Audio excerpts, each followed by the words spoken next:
Clockwise, 1, 2, 3. Ay! Tama!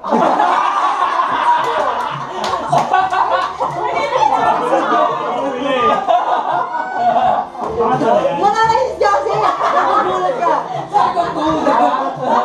Pangatlo na ba yan?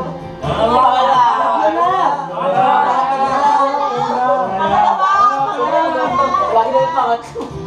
lagi ka ng pangatlo. Ako, pangalawa na. Ito pangalawa. Dalawa rin to, di ba? Pangatulo na kami. Joey! Dalawa rin si Joey, isa lang. Ah, dalawa na rin. Ayun, kami tatlo, tutlo na. 2? Ready? Clockwise 1, 2, 3, 4, 8, 9, 10, 11, 12. 13. Division! Batang bata! Ayan, hindi ko talaga yung 18 eh. Ano sa college ko? Go! Hindi ba pinapaaral pa eh, no? Tigilan mo na yung 18 mo.